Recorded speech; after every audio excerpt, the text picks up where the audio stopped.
Brought to you by My 11 Circle. Win first prize Mahindra Thar every day. Download the app now. नमस्कार, आप देख रहे हैं आज का एजेंडा। मैं हूं आपके साथ राजीव ढोंडियल और आज हम बात करने वाले हैं एक बार फिर से इंडियन क्रिकेट टीम की, क्योंकि अब हम तैयारियां कर रहे हैं। अब T20 वर्ल्ड कप ही सीधा हमारे सामने है। कल मैच हुआ इंडिया वर्सेस साउथ अफ्रीका, जिसमें कल इंडियन टीम हार गई, लेकिन टीम इंडिया सीरीज जीत चुकी थी। इसलिए कल के दिन बहुत सारे एक्सपेरिमेंट्स देखने को मिले। एक कम बैट्समैन खिलाया गया, बॉलिंग कल टेस्ट होनी थी, लेकिन क्या रहा एनालिसिस करेंगे। मेरे साथ मेरे सहयोगी निखिल नाज भी जुड़ गए हैं। तो निखिल, कल एक्सपेरिमेंट भरा दिन रहा। हालांकि टीम इंडिया हार गई थी, उससे बहुत ज्यादा चिंतित तो खैर नहीं होंगे, लेकिन जो कल एक्सपेरिमेंट्स हुए थे, आपने बॉलिंग को टेस्ट किया, आपने दिनेश कार्तिक को ऊपर भेज दिया, आपने ऋषभ पंत को बैटिंग का मौका दिया। ओवरऑल क्या आपको लग रहा है कि बैटिंग छोड़ के बॉलिंग पर मैं बात कर रहा हूं, कि क्या ये बॉलिंग अटैक आपको T20 वर्ल्ड कप में कॉम्पिटिटिव भी बना रहा है? नहीं, बॉलिंग तो आपकी चिंता है राजीव, और ये चिंता अभी की नहीं है। मैं एक दो मैचेस नहीं देख रहा हूं। अगर आप जो पूरा सीजन देखें जो इंडियन टीम का रहा है T20 क्रिकेट में, उन सबको लेकर आपकी चिंता तो होगी। और अब आपने आखिरी T20 इंटरनेशनल खेल लिया है वर्ल्ड कप से पहले। अब कोई T20 इंटरनेशनल नहीं है। इसके बाद आप जाके प्रैक्टिस मैचेस खेलेंगे कुछ, जिसमें हो सकता है आप 15-16 खिलाड़ी खिलाएं एक ही मैच में, तो उनका रिजल्ट इतना मायने नहीं रखेगा। उसके बाद आप 2 वार्म अप मैचेस खेलेंगे, एक ऑस्ट्रेलिया एक न्यूजीलैंड के खिलाफ भी, और फिर सीधा आप खेलते हैं T20 वर्ल्ड कप। तो आपने जितने इंटरनेशनल मैचेस खेलने थे, और इंटरनेशनल मैचेस में जो दबाव होता है, उसमें आप कैसा प्रदर्शन करते हैं, उसमें आप जो चीजें आजमाना चाहते थे, वो सब कुछ हो गया है। अब बात आती है कि एक्सपेरिमेंट को लेकर, जैसे आपने कि कल क्या करना चाहिए था। आप मुझसे पूछे तो मैं चाहता कि भारतीय टीम अपनी फुल स्ट्रेंथ टीम खिलाती, क्योंकि ये बहुत मायने रखता है। आप ठीक है सीरीज जीत गए, पर अगर आप 3-0 से जीतते तो शायद और बेहतर होता। तो मैं थोड़ा हैरान था कि KL राहुल और विराट कोहली दोनों ने छुट्टी मांगी इस मैच के लिए। कुछ उनके निजी कारण थे जिसकी वजह से वो गए। तो आपकी बैटिंग थोड़ी हद तक हल्की हो गई। आपको उन खिलाड़ियों को खिलाना पड़ा जो T20 world cup scheme of things में नहीं है। फर्ज कीजिए श्रेयस अय्यर, वो बैकअप में जरूर है, पर क्या वो खेलेंगे? नहीं। आपको एक बैट्समैन कम खिलाना पड़ा। आप उसके लिए शाहबाज को भी खिला सकते थे, बैलेंस ले आते, लेकिन फिर शाहबाज आपके T20 बैकअप में भी नहीं है, तो आप उनको क्या खिलाते? तो आपका बैलेंस थोड़ा सा जो टीम का है वो बिगड़ गया। अब जब आपकी टीम का बैलेंस बिगड़ जाता है, आप एक कम बैट्समैन के साथ खेलते हैं, तो आपको फिर उस अंदाज में खेलना होता है। तो जो एक अप्रोच थी भारतीय बैट्समैन की, वो भी थोड़ी हैरान कर देने वाली थी, कि आप कहते आ रहे हैं कि नहीं हम एक तरह खेलेंगे, हम तेज रफ्तार से खेलेंगे, हम तेजी से रन बनाएंगे, विकेट कितनी भी गिरती रहे हम बल्लेबाजी उसको रुकने नहीं देंगे। पर वो आपको सिचुएशन को भी समझना होगा। कल आप 230 के करीब रनों का पीछा कर रहे थे। आपका जो रिक्वायर्ड रन रेट वो करीब 12 का था, यानी आप लगे हुए थे उस रन रेट के साथ। तो आपको थोड़ा और संभल कर खेलना था। एक एक ओवर में तीन बड़े नाम थे आपके पास। एक बैट्समैन कम है, तो 3 बड़े नामों के बारे में बात करूंगा जो थोड़े एक्सपीरियंस्ड हैं, इन ऋषभ पंत, इन सूर्य कुमार यादव और दिनेश कार्तिक। तीनों ने अच्छी शुरुआत ली, लेकिन आपको एक ओवर में अगर आ गए हैं 12-13 रन, जो रिक्वायर्ड रन रेट है उससे भी ज्यादा, फिर आप जोखिम भरे शॉट्स क्यों खेल रहे हैं? आपको लेके जाना था मैच करीब 15 ओवर। 2 चौके मार दिए थे उसमें। बिल्कुल नहीं। मैं कह रहा हूं आप साउथ अफ्रीका से सीख लेते। वो इससे भी बड़े लक्ष्य का पीछा कर रहे थे पिछले मैच में, लेकिन क्विंटन डिकॉक और डेविड मिलर ने पैनिक नहीं किया। वो रन निकालते गए, 8-10, शायद रिक्वायर्ड रन रेट से भी 1-2 कम। उन्हें पता था कि अगर विकेट्स हाथ में होंगी, मैं आखिरी 5-6 ओवर में हिसाब बराबर कर लूंगा। लगभग उन्होंने कर लिया था उस चीज का हिसाब बराबर। अगर थोड़ी बेहतर शुरुआत उनको उस मैच में मिली होती, तो शायद 238 रन जो वो पीछा कर रहे थे पहुंच जाते। लेकिन वो बेटर अप्रोच थी आपकी अप्रोच के मुकाबले। आप 50 रन से मैच हारे हैं। T20 क्रिकेट में 50 run is like an innings defeat, मैं मानूंगा, जैसे टेस्ट क्रिकेट में होती। तो बड़े अंतर से आ रहे हैं। आप इसको कम कर सकते थे और कंपेटिटिव हो सकते थे। आपको फुल स्ट्रेंथ टीम खिलानी चाहिए थी। तो आप सीरीज जरूर जीत गए, लेकिन आपने एक रिकॉर्ड तोड़ा है। 17 मैचेस इससे पहले लगातार आप जब घर पे चेस करते थे T20 क्रिकेट में, मान लिया जाता था कि इंडियन टीम जीतेगी। पहली बार हुआ है 17 मैचेस में कि आप चेस कर रहे थे और आप मैच हार गए। तो वर्ल्ड कप से ठीक पहले आखिरी T20 आई में एज एन इंडियन फैन में ऐसा लगा कि कल के मैच को बहुत ज्यादा इंपॉर्टेंस नहीं दी गई, बस एक्सपेरिमेंट जिनको खिलाना था बस कि वो ट्रायल पे जाएं, अपना खेल लें, बस दैट्स इट। इससे ज्यादा लगा नहीं कल की बहुत इंटरेस्टेड हैं वो इस मैच को। नहीं, पर क्यों इंपॉर्टेंस नहीं दी गई राजीव? मैं वही कह रहा हूं कि इंपॉर्टेंस आप क्यों नहीं देना चाहेंगे? एक ऐसा मुकाबला जो जैसे मैंने बताया आखिरी T20 मैच है। आप अक्सर कहते हैं ना मोमेंटम के बारे में स्पोर्ट में, आप मोमेंटम और लय और इन सब चीजों को लेकर जाते हैं। तो आप क्यों आखिरी मैच को तवज्जो नहीं देंगे? आप क्यों 3-0 नहीं जीतना चाहेंगे? आप क्यों उस टीम को डिमोरलाइज नहीं करना चाहेंगे जो आपके ग्रुप में है, जिसके साथ आपका जब मैच होगा, हो सकता है वो डू और डाई मुकाबला हो सकता है वो मैच डिसाइड करे कि कौन सी टीम सेमीफाइनल में पहुंचे। अगर आप ये चीजें ध्यान में रखें तो आपको ये मैच थोड़ा गंभीरता से लेना चाहिए था। जिसे मैंने कहा, दो खिलाड़ी जिन्होंने रेस्ट किया वो रहते, चलिए फर्ज किया उनको आपने रेस्ट दे भी दिया, तो आपको शायद थोड़ी और बेहतर बैलेंस टीम के साथ जाना चाहिए था। आप जिस टीम के साथ गए उसको भी थोड़ा और जिम्मेदार अंदाज में थोड़ा खेलना चाहिए था। तो कुछ आपने चूक करी। लेकिन कुछ पॉइंट्स है मैं बॉलर्स के पे, जैसे उमेश यादव, मोहम्मद सिराज, दीपक चाहर भी कुछ में कि लेफ्टी को वो पैरों पर बॉल करा रहे थे और वो इजीली क्विंटन डिकॉक छक्के मार रहे थे। रोहित शर्मा कह रहे थे भाई साहब ऑफ में आ जाओ, लेंथ चेंज कर लो, लेकिन वो कंट्रोल क्या आपको बॉलिंग देखी। मैं अब बात करना चाहता हूं हर्षल पटेल की। उनकी जो स्ट्रेंथ है, स्लोवर जो बॉल उनकी डिप करती है, उनकी वो स्लोवर जो आईपीएल में दिखती है वो T20 मैचेस में नजर नहीं आती है, या कंट्रोल कम हो गया छुट्टियों से, मतलब अभी इंजर्ड थे, लौटे हैं, वो कंट्रोल नहीं। क्या वो इंपैक्ट नजर आ रहा है हर्षल पटेल का आपको? वो हर्षल पटेल नजर आ रहे हैं जो आईपीएल में दिखते थे? सबसे पहले क्योंकि आपने गेंदबाजी के बारे में बात की, अगर मैं बात करूं तो आई थिंक कल ऐसी सिचुएशन थी जैसे हमने पिछले मैच में भी देखा गुवाहाटी में, कि रन रोकने मुश्किल थे। अब वहां पे अगर आप गुवाहाटी में देखें, नौकिए थे, रबाडा थे, आपके वेन पानेल थे, केशव महाराज थे, तो लुंगी अंगीडी थे, ये बड़े बड़े गेंदबाज थे पर रन नहीं रोक पाए। कल भी अगर आप देखें आपके टॉप बैट्समैन आउट हो गए थे, नीचे के बैट्समैन भी 10 पर ओवर के रन रेट पे खेल रहे थे, आप रन नहीं रोक पाए। मुझे लगता है कि कल जो टारगेट आपको मिला था चेस करने के लिए वो पार टोटल था, वो पार से ज्यादा नहीं था। गेंदबाजी की पिटाई जरूर हुई लेकिन कंडीशंस कुछ ऐसी थी, रन को रोकना मुश्किल था।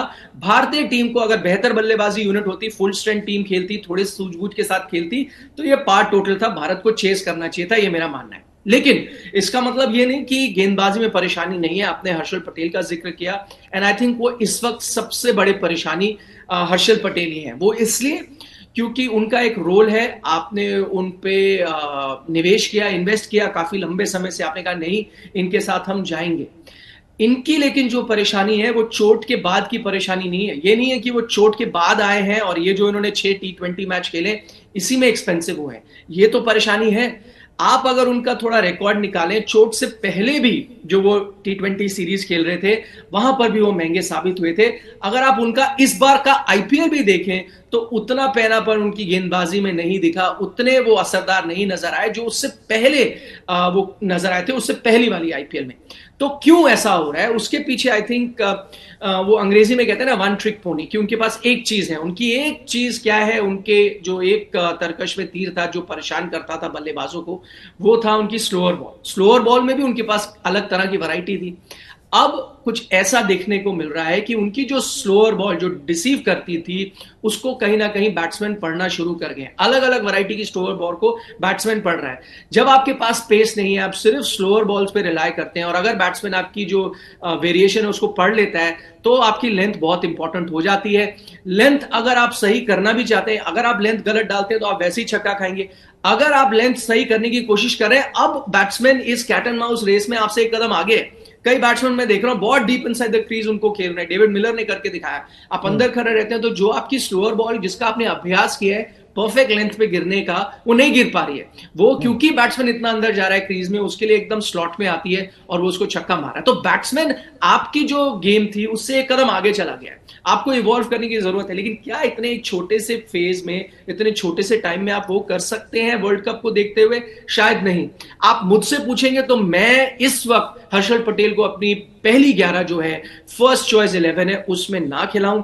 मैं उस खिलाड़ी का नाम लूंगा जो इस वक्त भारतीय टीम को देखना चाहिए, जरूर होना चाहिए उनकी 11 में, वो है दीपक चहर।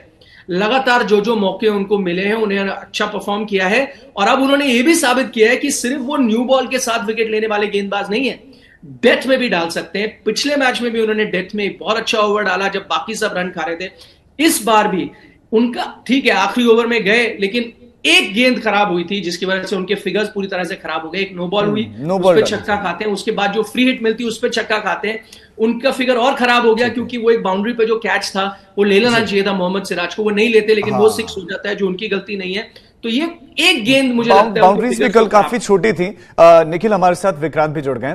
विक्रांत, क्या आपको लगता है कि अब दीपक चाहर को इन होना चाहिए? आपके हिसाब से खेल रहे हैं T20 वर्ल्ड कप अब दीपक चाहर इस परफॉर्मेंस के बाद? दीपक चहर को इन होना चाहिए एज पांचवा फास्ट बॉलर। आपको याद होगा राजीव, ये मैंने परसों भी कहा था और कल ये बात और ज्यादा इसलिए भी रीइंफोर्स हो जाती है बिकॉज अर्शदीप ने कल का मैच नहीं खेला। कप्तान ने बताया कि उनके बैक में हल्का फुल्का निगल है। आपको याद होगा, आई थिंक 2 महीने पहले भी ऐसे हुआ था, वो शायद वेस्ट इंडीज में मैच था और वहां पर भी बैक की बात ही की गई थी और कहा गया था कि उन्होंने रेस्ट लिया है, विच मीन्स कि एक यंग फास्ट बॉलर की बैक में हल्का फुल्का ही सही लेकिन कोई निगल है। और अगर वही चोट के कारण आप 2 महीने बाद एक और मैच नहीं खेलते हैं, which means that it can come back again. Back की पेन है, बताकर तो आएगी नहीं। सो आप वैसे ही थोड़ा आपकी फास्ट बॉलिंग थोड़ी कमजोर थी और अगर आप 4 फास्ट बॉलर लेकर जाएंगे ऑस्ट्रेलिया में, जिसमें भुवनेश्वर को भी हल्का फुल्का निगल रहता है, अर्शदीप की बैक की निगल की बात आ गई है, हर्षल फॉर्म में नहीं है और चौथे फास्ट बॉलर शायद मोहम्मद शमी होंगे जो एक कम बैक कर रहे हैं, तो आप अंदाजा लगाइए। तो इस लिहाज से मुझे लगता है कि शायद इंडिया ने इन 3 मैचों में ये देख लिया होगा। कल ये हुआ कि अक्षर पटेल को 1 ओवर दिया गया, जबकि अगर लेफ्टी खेल रहा है तो शायद इसलिए उनको ओवर नहीं दिया होगा, लेकिन लेफ्टी के लिए भी तो बॉल बाहर की तरफ निकालते हैं। वो जो ऑफ स्पिनर काम करता है वो लेफ्ट हैंड से करते हैं, उनको क्यों नहीं पूरे ओवर की बात ये है राजीव, मजे की बात यह है कि यही सिलेक्शन कमेटी थी। कोच और कप्तान अलग थे, लेकिन सोच ये थी लास्ट ईयर जब इनको चुना गया था वर्ल्ड कप के लिए, हालांकि मौके पे जाके इनको डंप कर दिया गया था कि यार ये ना जो ये वाला बॉल डालते हैं, जो आपने बोला जो ये वाला बॉल डालते हैं, ये लेफ्ट हैंडर को पढ़ के बाहर जाएगा तो लेफ्ट हैंडर को ना ये बड़ा अच्छा बॉल हो जाएगा। और मुझे नहीं समझ आता कि 12 महीने बाद आपने इस मैच में उनको नहीं, शायद मुझे लगता है कि इंसिडेंटल भी था कि लेफ्ट हैंडर, हालांकि मैं आज तक ये मैचअप और ये थ्योरी समझ नहीं पाया कि अगर लेफ्ट हैंडर है तो ऑफ स्पिनर से बॉल डलवा लो और अगर राइट हैंडर है तो लेफ्ट हैंड स्पिनर से बॉल डलवा लो, ये समझ नहीं आया आज तक। लेकिन जो मैं बात कंप्लीट नहीं कर पाया वो शायद इंटरकनेक्टेड है आपकी इसी बात से। आप अश्विन को देखना चाहते थे, कप्तान ने पहले दोनों मैचों में उनको बहुत जल्दी गेंद करवाया और दोनों जगह साउथ अफ्रीका नीचे लगा हुआ था। आपको याद होगा पहले मैच में 4 विकेटें गिर चुकी थी और दूसरे में उनकी 2 विकेटें गिर चुकी थी। बॉल अच्छा डाला उन्होंने, अनफॉर्चुनेटली विकेट नहीं मिली। और आज आपको ये प्रायोरिटाइज करना होगा, आपको समझना होगा कि हमें क्या चाहिए। हमें जो ऑस्ट्रेलिया में आपके स्पिनर जाएंगे उनसे ये है कि जी रन ना दें, या ये है कि बीच में 2 विकेटें ले लें। अगर आप आज की तारीख में रन नहीं देते हैं, विकेटें सामने वाली टीम के हाथ में होती है ना, तो लास्ट 5 ओवर में, अब T20 क्रिकेट बदल गई है, आप 80, 85, 90 रन लास्ट 5 ओवर में खा सकते हैं। वो जमाना चलेगा कि 5 में 50 पड़ेंगे। अगर आपने विकेटें ली हैं बीच में, उनके 6 या 7 आउट कर दिए हैं, तो भाई आप उन 5 ओवरों में 50 में भी रोक सकते हैं। सो दीपक चहर मुझे लगता है कि 5वें फास्ट बॉलर होने चाहिए और शायद इन तीनों मैचों में जो आप देखना चाहते थे अश्विन को खिला के, अगेन एक लेजेंड है और आपने उनको चुन के, बड़ा मुश्किल होगा कि मना करें, लेकिन वाजिब यही होगा कि एक स्पिनर की बजाय एक एक्स्ट्रा फास्ट बॉलर लेकर जाया जाए। निखिल, आपको भी यही लग रहा है? 100%। लेकिन क्या ऐसा होगा? पिछली बार विक्रांत ने भी जिक्र किया कि ऐसा हुआ था। एक स्पिनर, आपने एक्स्ट्रा स्पिनर्स चुने थे, लास्ट मोमेंट आपने चेंजेस किए, आप एक तेज गेंदबाज को साथ में लेके गए। फिलहाल मुझे लगता है ऐसा मुश्किल है कि आप एक एक्स्ट्रा तेज गेंदबाज को अपने साथ लेके जाओगे। वो इसलिए क्योंकि आप इस वक्त आखिरी लम्हों में किसको बोलोगे आप बाहर बैठो। आप ये जरूर कर सकते हो कि क्योंकि भारतीय टीम में हमने अक्सर देखा है कि ढेर सारे नेट बॉलर्स के नाम पे या रिजर्व बॉलर्स के नाम पे साथ में खिलाड़ी लेके जाता है, जिसमें वैसे भी दीपक चहर का नाम शामिल है। वो वहां पर जाएंगे। हो सकता है अगर कुछ हालात ऐसे बने कि आपकी शुरुआत वैसी नहीं हुई जैसे आप चाहते हो, तब अक्सर ऐसा होता है कि कोई खिलाड़ी चोटग्रस्त होता है और आप टीम में चेंज करते हो। लेकिन ये चीज आज की बात नहीं है राजीव, ये पहले जब टीम अनाउंस हुई थी तभी लोगों ने कहा था कि आप एक फास्ट बॉलर कम लेके जा रहे हो। इस चीज को मैं अगर बताऊं, सिलेक्शन कमेटी भी श्योर नहीं थी जब सिलेक्शन हुई थी। उससे पहले वहां पर भी ये डिवाइडेड थी ओपिनियन। कईयों को लग रहा था कि नहीं, आपको एक और फास्ट बॉलर लेके जाना चाहिए, 2 स्पिनर बहुत है। लेकिन उनका यह मानना था उस वक्त कि नहीं, हम टीम मैनेजमेंट से बात करेंगे। मैनेजमेंट का मतलब है कोच और कप्तान से बात करेंगे, उन्हें क्या चाहिए। अगर उन्हें एक एक्स्ट्रा स्पिनर चाहिए तो हम दे देंगे, लेकिन अगर आप एक एक्स्ट्रा फास्ट बॉलर लेके जाते हैं, उस वक्त मोहम्मद शमी की बात चल रही थी, तो मोहम्मद शमी जरूर आ जाएंगे। लेकिन वैसा नहीं हुआ। जब सिलेक्शन हुई, जाहिर तौर पर कोच और कप्तान को लगा कि नहीं, हमको एक एक्स्ट्रा स्पिनर लेके जाना है, तो आपके एक एक्स्ट्रा स्पिनर इन रविचंद्रन अश्विन आते हैं, और उसकी वजह से जो शमी जो आ सकते थे टीम में, वो आपके बैकअप होते हैं। तो कुछ इस तरह से सिलेक्शन कमेटी मीटिंग हुई। अब आप एक कम तेज गेंदबाज के साथ जाएंगे। विक्रांत तो कह रहे थे कि वो चाहेंगे कि वो 5वें फास्ट बॉलर के तौर पे जाएं, लेकिन मैं थोड़ा फॉर्म में बिलीव करता हूं। मैं तो रिस्क भी ले लूं शायद इस वक्त 11 में दीपक चहर को खिलाने की, क्योंकि अगर आप फॉर्म देखें तो वो मतलब विकेट निकाल रहे हैं, वो डेथ में बॉलिंग कर रहे हैं और एक फॉर्म लेकर आ रहे हैं। ठीक है, मोहम्मद शमी आएंगे, वो एक अलग एस्पेक्ट देते हैं, हो सकता है वही बुमराह के रिप्लेसमेंट हो और स्क्वाड में जरूर हो, पर क्या 11 में मैं उनको रिस्क लूंगा? पहले ही मैच में खिलाऊंगा, वो भी नई बॉल के साथ विकेट लेते हैं, पर डेथ में वो कई बार एक्सपेंसिव हो जाते हैं। अगर आपके बाकी बॉलर अर्शदीप है तो इकलौते वो गेंदबाज होंगे डेथ में डालेंगे, भुवनेश्वर है वो भी नई बॉल के साथ डालते हैं। कहीं ना कहीं मैं टेम्पटेड होऊंगा दीपक चहर के साथ जाने में, लेकिन ये निजी राय है। मुझे पता है टीम मैनेजमेंट ऐसा नहीं करेगी। आपके 3 तेज गेंदबाज, जो पहला मैच होगा पाकिस्तान के खिलाफ, वो होंगे अर्शदीप, अगर उनकी बैक ठीक है, दूसरे होंगे भुवनेश्वर कुमार, और तीसरा जो रिप्लेसमेंट होता है जसप्रीत बुमराह का, जो मोस्ट प्रोबेबली आपके मोहम्मद शमी है। विक्रांत?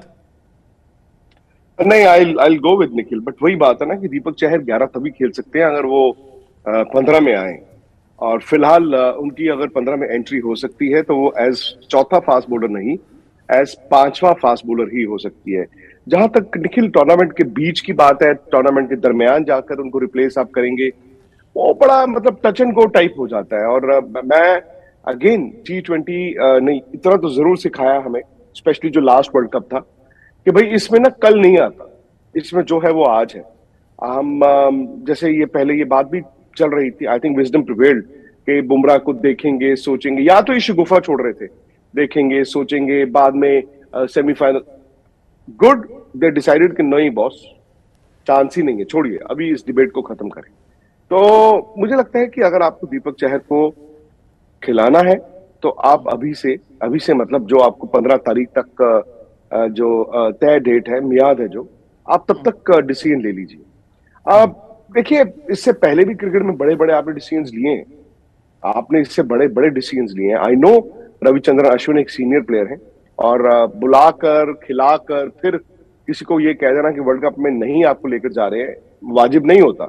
मैं हमेशा आई ऑलवेज बिलीव कि जो टीम चुनी गई है वो टीम चुनी गई है, आपको चेंजेस नहीं करने चाहिए।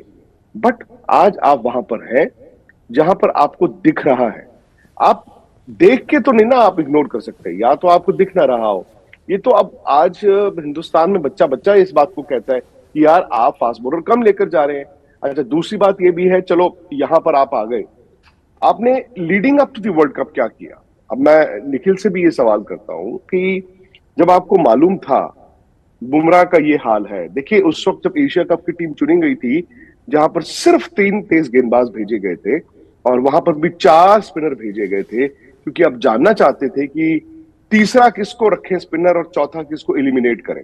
ठीक है जी, आपको क्या उस वक्त मालूम नहीं था, आपको अंदाजा नहीं था बुमराह की क्या इंजरी की स्टेटस है? और ऐसा तो मैं मान ही नहीं सकता 100% कि बुमराह 100% फिट थे, वो वापस आए और 6 ओवर डाल के वो बाहर हो, ये हो ही नहीं सकता। आई थिंक ये आपको भी मालूम था कि वो हल्का फुल्का कच्चा है, आपने रिस्क लिया, वो गिर गए। तो क्या आप उस वक्त मोहम्मद शमी को नहीं भेज सकते थे एशिया कप? मोहम्मद शमी को भेज देते, किसी जिसको भी भेजना था, उमरान मलिक को भेज देते ना आप। तो मेरा पॉइंट ये है कि आपने तैयारी भी नहीं की है। आपने एक अच्छी चीज जो इस इंडियन टीम के लिए हुई है एशिया कप में या एशिया कप के बाद, वो है आपकी बैटिंग का कॉम्बिनेशन बन गया। अनलाइक पाकिस्तान, जहां पर अभी नहीं उनको अंदाजा है कि 4 कौन खेलेगा, 5 कौन खेलेगा, 6 कौन खेलेगा, इंडिया को एटलीस्ट अपना बैटिंग ऑर्डर पता चल गया है, एंड दे नो एग्जैक्टली किस बैट्समैन का क्या रोल है। इस सीरीज में या ये ऑस्ट्रेलिया और इनको मिला के रोहित ने भी 1-2 पारियां खेली, केएल राहुल ने 1-2 पारियां अच्छी खेली, सूर्य कुमार यादव ने, हार्दिक पांड्या ने, दिनेश कार्तिक ने छोटा मोटा आके, बट जो पिवट थे जो इंडियन टीम के, वो थे विराट कोहली। सो आई थिंक मेरे जैसे ने कहा था आज से 1 साल पहले कि यार जब पिछले साल आप हारे थे कि यार T20 में ना अब शायद विराट की भी जगह नहीं होगी, because I thought the Indian team will look ahead. Good, they did not do that. Because Virat ने जो इस ब्रेक के बाद अब जो पिछले 1.5 महीने में बैटिंग की है, मैं कहता हूं कि वो लाजवाब है। हम कहते हैं 2016 के विराट लौट नहीं सकते, ये विराट 2016 से बेहतर रोल निभा रहे हैं। और बिकॉज ऑफ विराट जो भारत की टीम की बैटिंग है वो चलना शुरू हो गई है। अब बैटिंग इतनी बड़ी दिक्कत नहीं है, ठीक है, on a given day against a different team हो सकता है आप गिर जाओ, बट बैटिंग फिर भी चलो आपको पता है कि यार कोई बात नहीं, ये चल गया ना तो हो जाएगा, वो चल गया तो हो जाएगा। इनको वो 20 रन का मार्जिन लेके चलना पड़ेगा जो मैंने पहले कहा था। लेकिन आपको अब मैं बताता हूं पंचर, आपने इस साल T20 में आंकड़े बताते हैं कि 37 कैच छोड़े हैं इंडिया ने T20 में। 37 कैचेस इंडिया ने छोड़े हैं, 37। आप मुझे बताइए, क्या 37 कैचेस छोड़ने वाली टीम को आप एक बड़ा कंटेंडर मानेंगे, वो भी ऑस्ट्रेलिया में? नहीं, T20 आपकी टीम ने इस साल गेंदबाजी में जो भारत के अगेंस्ट हाईएस्ट टोटल्स रहे हैं T20 में, हाईएस्ट टोटल्स एवर, उनमें से 4 इसी साल आए, 2 तो ये पिछले 2 मैचों में आ गए।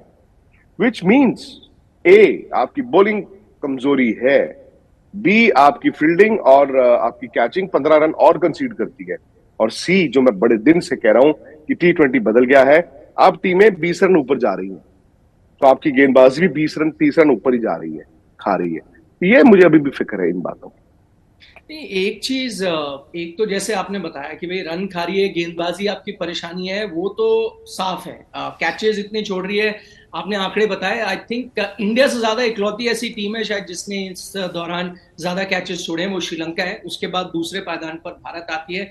ऑस्ट्रेलिया में तो फील्डिंग और इंपॉर्टेंट होती है क्योंकि आपको वहां 2 के 3 करने होते हैं, बड़े ग्राउंड होते हैं, और यहाँ बड़ा इंपॉर्टेंट हो जाता है कि आप आउटफील्ड में किस तरह से फील्डिंग करें, कैचेस आप कैसे पकड़ते हैं, तो वो एक परेशानी है। मैं बैटिंग के लिहाज से भी जानना चाहूंगा। ठीक है, बैटिंग परेशानी नहीं है, सब कुछ सॉर्टेड है। आई थिंक आपके टॉप 3 सॉर्टेड है। आपको पता है सूर्य कुमार 4 पर खेलेंगे, आपको पता है दिनेश कार्तिक फिनिशर का रोल करेंगे। मैं ये जानना चाहता हूं कि क्या इस मैच से, इस T20 वर्ल्ड कप से पहले आपका आखिरी मैच था? 2-3 सवाल है मेरे उसी से जुड़े। एक, क्या आप ये नहीं चाहते कि आप 3-0 से ये सीरीज जीते, क्योंकि आपका लास्ट T20 मैच है, इसके बाद आप सीधा वर्ल्ड कप खेलोगे, पाकिस्तान वाला मैच। दूसरी बात, क्या आप नहीं चाहते आप उस टीम को हराते जो आपके ग्रुप में है, जिसके साथ आप जब मैच खेल रहे होगे शायद वो डू और डाई मैच हो? क्या आपके 2 बैट्समैन को, क्योंकि आपकी लय बन रही है, क्या उनको इस वक्त आराम लेना चाहिए था इस मैच से पहले? तीसरी बात। चौथी बात, अगर इनको आपने आराम दिया भी, आप जो बैटिंग ऑर्डर के साथ गए, क्या उनको थोड़ा और संभल के नहीं खेलना चाहिए था? The likes of Surya Kumar Yadav, Rishabh Pant, even Dinesh Karthik मैं उसमें ऐड करूंगा। ठीक है, उन्होंने अच्छी बैटिंग करी। भाई आपको साउथ अफ्रीका ने दिखाया पिछली बार कि 220-230 चेजेबल है अगर आपके पास विकेट हो। आपके ओवर में आ रहे हैं 14-15 रन, फिर भी आप जोखिम भरे शॉट करा रहे हो, क्योंकि आपको उस अंदाज में खेलना है कि हम रुकेंगे नहीं। पर रुकेंगे नहीं के साथ जब रन आ रहे हैं, क्या आपको थोड़ा और बेहतर नहीं खेलना चाहिए था? क्या आपने जो एक्सपेरिमेंट किए, सूर्य कुमार यादव जो 4 पे फिक्स्ड है, क्या आपने गेन कर लिया दिनेश कार्तिक को एक कदम उनसे आगे भेजने के लिए? ये सब जो चीजें आपने की मैच से पहले, चाहे जो भी है, आप सीरीज जीत गए थे। कई बार पैनिक सेट करता है, आपकी मेमोरी वो ही जाती है कि मैंने लास्ट मैच क्या खेला पाकिस्तान के खिलाफ। जो चीजें आपने इस मैच में देखी, as an Indian fan, as an Indian supporter, क्या आप ये देखना चाहते थे ये अप्रोच? बिल्कुल भी नहीं, और मैं प्रिपेयर्ड भी नहीं था। बड़ा वाजिब आपने 3 पॉइंट उठाए हैं, वन बाय वन। कोई नहीं चाहता कि आप मैच हार के, आखिरी लीग मैच, आखिरी T20 मैच हार के आप एक वर्ल्ड कप में जाएं। लीस्ट ऑफ ऑल, जैसे आपने कहा, वो टीम जो आपके पूल में है, यानी कि जब दोनों टीमें आप आमने सामने होंगी 30 तारीख को वर्ल्ड कप पर्थ में, तो साउथ अफ्रीका ये कहेगा ऐसा है, हमने इनको पिछले 2 मैच में 221 और 228 मारे हैं और ये हमारे से हार गए थे। इनके 120 पे 8 आउट कर दिए थे हमने 13वें ओवर में। ये मैं आपकी 100% बात मानता हूं। फिर आती है बात राहुल और विराट की। उन्होंने छुट्टी ली है, मतलब I think they took a game of, कि हमें 2 दिन एक्स्ट्रा मिल जाएंगे। किन्हीं वजहों से, किन्हीं कामों से, ऑब्वियसली पर्सनल काम हो सकते हैं।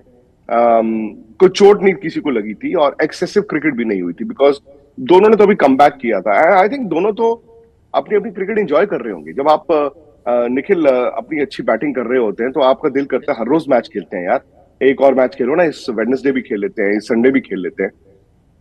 ऑब्वियसली उन्होंने, दोनों ने 2 दिन का जो ऑफ लिया है वो किसी काम के लिए लिया है। मे बी कोई एड शूट होगा, कोई पर्सनल काम होगा। मैं हैरान हुआ था ये सुनकर, जितने हैरान आप हुए थे उतने हैरान मैं भी हुआ था कि जो बैट्समैन रन बना रहा हो वो चाहेगा एक और मैच। मोर इंपॉर्टेंट, ये बात सिर्फ एक इंडिविजुअल या दो इंडिविजुअल बैट्समैनों की नहीं है, बात भारत की टीम की थी। हाँ, एक अपॉर्चुनिटी मिल गई इनको, इन्होंने ऋषभ पंत से ओपन करा लिया, बट कल आप 5 बैट्समैनों के साथ खेले हो। सो आपने मैच शुरू होने से पहले, बिकॉज उन दोनों ने 2 दिन का ऑफ ले लिया था, तो मैच से पहले आपने कंसीड कर दिया था कि भाई हम कमजोर हैं, हम कमजोर हैं, हमारे पास एक बैट्समैन ही कम है। कभी कभी होता है ना, राजीव भी क्रिकेट खेलते हैं, आप भी खेलते हैं, वो मैच हम खेलने जाते हैं, वहां पे हमें पता होता है यार आज 11 बंदा ही नहीं आया, यार 10 ही है, तो सामने वाली टीम को हम पहले ही बता देते हैं यार आप 10 के साथ खेल रहे। तो कल वर्चुअली आप you are a batsman shot and you knew that. तीसरी बात आपने कही वो हारा कीरी वाली, मैं कहता हूं कि रोहित शर्मा दूसरी गेंद पे आउट हो गए, उसके बाद श्रेयस अय्यर को तो उन्होंने डरा डरा के आउट किया। Yes. And that also speaks about your selectors. जो इंसान रिजर्व में होना चाहिए, अगेन रिजर्व वाले की क्या लड़ाई करनी, श्रेयस अय्यर ने रन भी बनाए हुए थे, बट मुझे लगता है जब ऑस्ट्रेलिया में वर्ल्ड कप है और हालिया फॉर्म देख के संजू सैमसन आपके रिजर्व होने चाहिए थे, संजू सैमसन आपके रिजर्व होने चाहिए थे, ना कि श्रेयस अय्यर। श्रेयस अय्यर का कॉन्फिडेंस बिल्कुल बड़ी टीमों के खिलाफ डिप कर गया। इंडिया में मैच था, आप देखिए वो डरा डरा के उन्होंने बैकफुट पे रखा उनको, उनको कुछ समझ नहीं आया और उसके बाद वो आउट हो गए।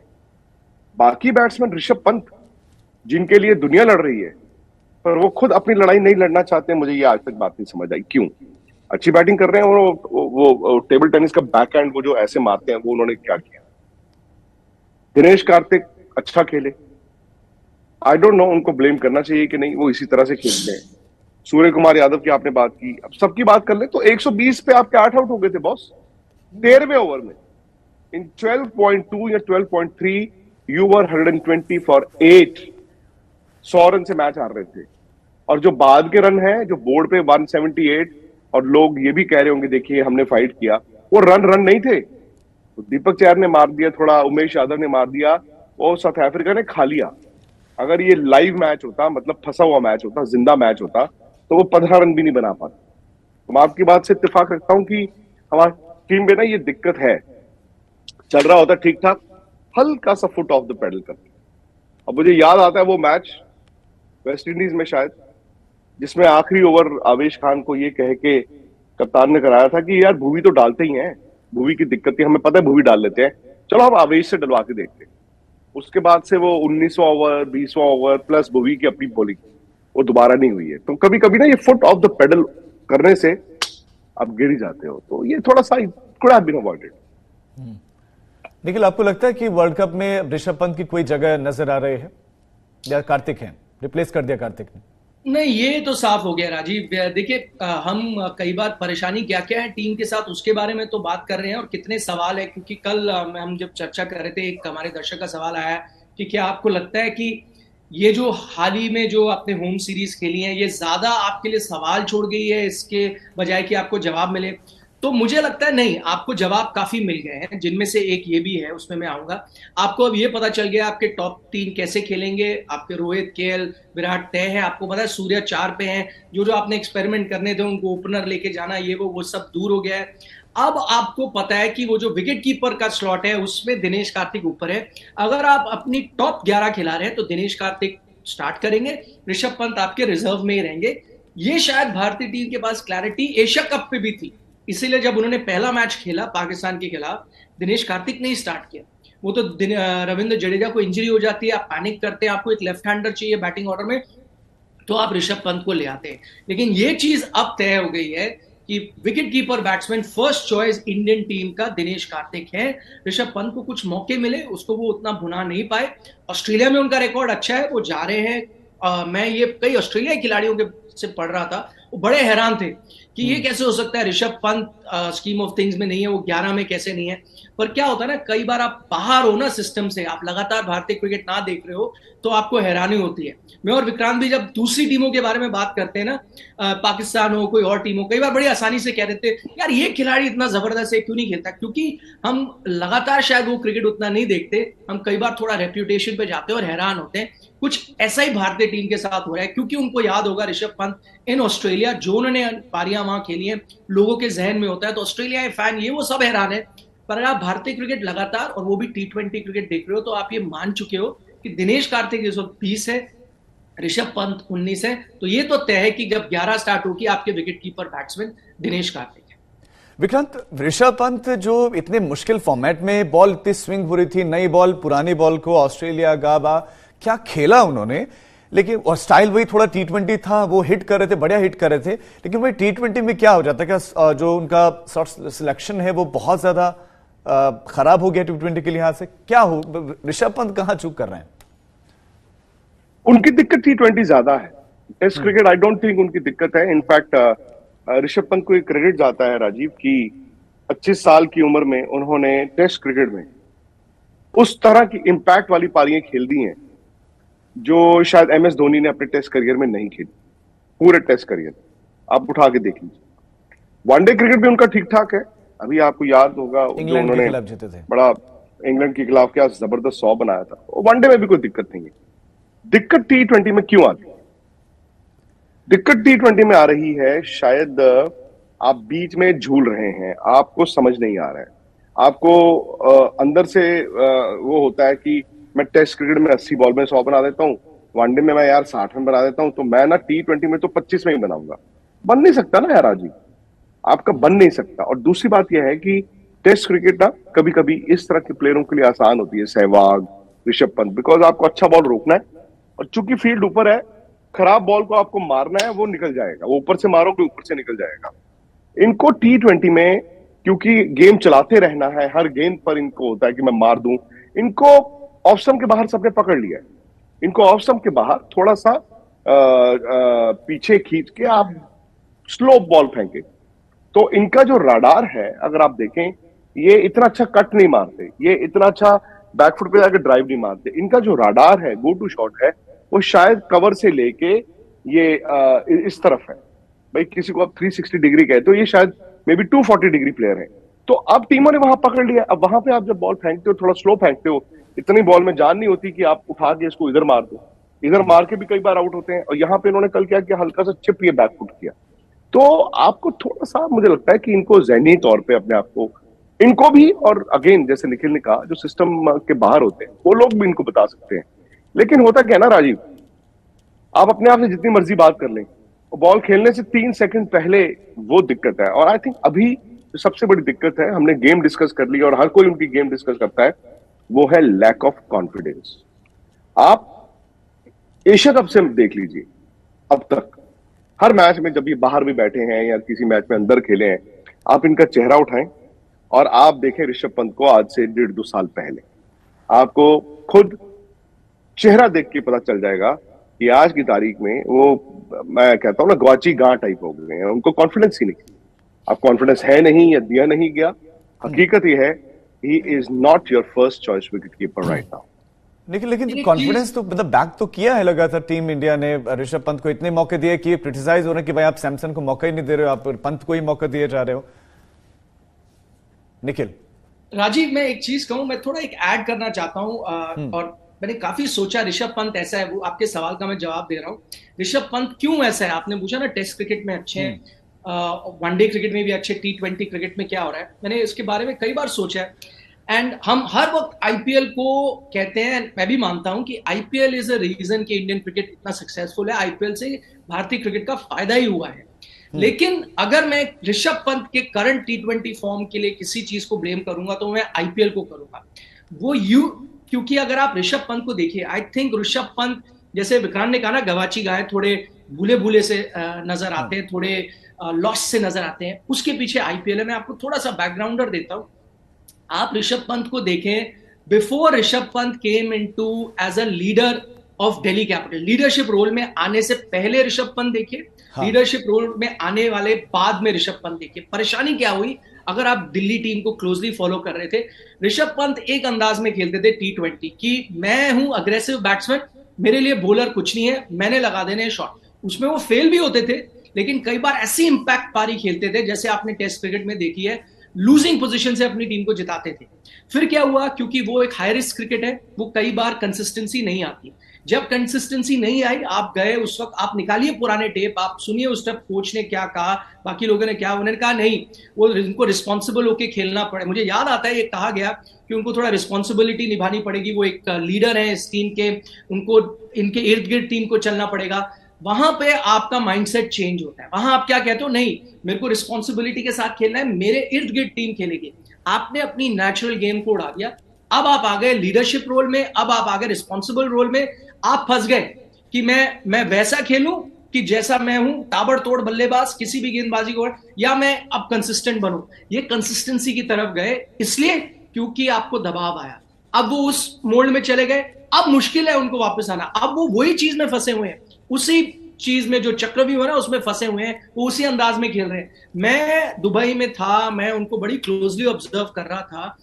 वो इकलौते ऐसे खिलाड़ी थे, जिस दिन भी प्रैक्टिस हो, ऑप्शनल नॉन ऑप्शनल, खेल रहे नहीं खेल रहे, हर दिन वो ग्राउंड पे होते थे। क्यों? उनकी तरफ से कोशिश हो रही है। I think is trying too hard. वो फंसे हुए हैं उस जगह में। किसी को उनके साथ बैठकर ये बताने की जरूरत है, जैसे पुराने एमएस धोनी हुआ करते थे, उन्होंने जितना भी दबाव हुआ अपने आप को नहीं बदला। किसी को उनको बताने की जरूरत है, भाई आप है ऋषभ पंत, आप वो खिलाड़ी हैं जो कुछ 20 बॉलों में 50 रन बना सकते हो, गेम पलट सकते हो। ये इनको पता है किसको देखने की जरूरत है, दिनेश कार्तिक। दिनेश कार्तिक भी कुछ इसी अंदाज में फंसे हुए थे। अगर जब वो कैप्टन थे अपनी आईपीएल टीम के, वो समझ नहीं पाते थे कि मैं संभल कर खेलूं या तेज शॉट लगा के खेलूं। अब दिनेश कार्तिक क्यों नंबर 1 चॉइस है? दिनेश कार्तिक ने ये डिसाइड किया, क्रिकेट मेरी खत्म है, अब मेरे को नथिंग टू लूज मेरे लिए, मैं एक ही अंदाज में खेलूंगा, वो ये मेरे पास सारे शॉट है, बॉलर आएंगे मैं शॉट लगाऊंगा। वो उस स्टेज में पहुंचे अपने करियर में, वो उस अंदाज में खेल रहे हैं। ऋषभ पंत को अगर किसी को देखने की जरूरत है तो दिनेश कार्तिक को। मानता हूं वो इस वक्त different stage of his career है, उनके पास उनका करियर पूरा बाकी है। दिनेश कार्तिक का शायद खत्म हो रहा था इसलिए उस अंदाज में खेल रहे हैं, लेकिन अगर वो उनसे सीख लेना, उस अंदाज की तरफ जाए, तो आई स्टिल थिंक जब दिनेश कार्तिक का लास्ट T20 वर्ल्ड कप होगा वो चले जाएंगे। आई थिंक आपके रिप्लेसमेंट ऋषभ पंत होंगे, लेकिन वो ऋषभ पंत चाहिए जो 2016, 17, 18 में आप आईपीएल में देख रहे थे। विक्रांत, फाइनल कमेंट, क्या क्लैरिटी ऑफ थॉट्स नहीं है? ऋषभ पंत के लिए तो है। आप बिल्कुल, Nikhil I think has hit the nail on its head 100%। जो मैंने बात की वो भी सही है, और दोनों बातों को मिला के जो खिचड़ी बन रही है वो सही है, बट एक खिचड़ी है। अंग्रेजी की एक वो है जिरा, सिंड और सिनिंग, मेरे साथ बुरा हुआ है या मैं बुरा कर रहा हूं। तो ऋषभ पंत भी इस वक्त यही सोचते होंगे कि क्या मैंने बुरा किया है या मेरे साथ बुरा हुआ है। हकीकत यह है कि उनके रन नहीं है, इसलिए दिनेश कार्तिक उनसे आगे खेल रहे हैं। हकीकत यह भी है कि वो रन बना सकते थे, और हकीकत यह भी है उसमें उनका अपना कसूर है, और शायद उनको इस फॉर्मेट में बेहतर तरीके से हैंडल भी नहीं किया गया। लेकिन जहां तक भारत की टीम की बात है, I think by and large मुझे लगता है कि एशिया कप के बाद जो ये 2 होम सीरीज आपने खेली हैं, ये आपको फायदा ही देकर गई हैं, पॉजिटिव ही देकर गई हैं। बुमराह आपसे ले गई, वो आपको पता ही था। उसके अलावा आप एक स्पिनर वर्सेस एक फास्ट बॉलर का डिबेट है, अब वो आप जितना जल्दी रिजॉल्व कर सकते हैं कर सकते हैं। भारत की टीम जाएगी अब Australia. I think you got to wish them luck, because उनके पास वक्त है। I think India is among the very few teams जो इतनी पहले जाके ऑस्ट्रेलिया में उन कंडीशंस में अपने आप को ढाल पा रही है, तो ये बड़ा इंपॉर्टेंट है। निखिल एंड विक्रांत, बहुत शुक्रिया, थैंक यू सो मच जुड़ने के लिए। तो टीम इंडिया का जो पहला मैच है 23 तारीख को है, पाकिस्तान के खिलाफ है। उससे पहले ये बेहतर है कि आपकी टीम में कौन सा फास्ट बॉलर को आप चुन रहे हैं बुमराह की जगह, ये पहले ही बॉलर को पता चल जाए तो कम से कम उस हिसाब से उनका जो माइंड है वो प्रिपेयर रहे। बहरहाल अभी जो पीछे मैचेस हुए हैं, जो प्रदर्शन रहा है टीम इंडिया का, जो बॉलिंग और बैटिंग रही है, उस पर हमने एनालिसिस किया। बाकी आप भी, चूंकि हमारे देश की जो बड़ी आबादी है वो क्रिकेट खेलती है, वो क्रिकेट देखती है, वो क्रिकेट समझती है और क्रिकेट को जीती है, तो वो भी समझ रहे होंगे कि टीम इंडिया कहां पर चूक कर रहे हैं और क्या इस टाइम पर मजबूत पहलू है, पक्ष है टीम इंडिया का। मेरे साथ जुड़िए मनाने के लिए क्रिकेट का सबसे बड़ा त्योहार। मैच से जुड़े आपके हर सवाल का हम देंगे जवाब। जानने के लिए हर update, live analysis, special interviews, download कीजिए स्पोर्ट्स तक ऐप।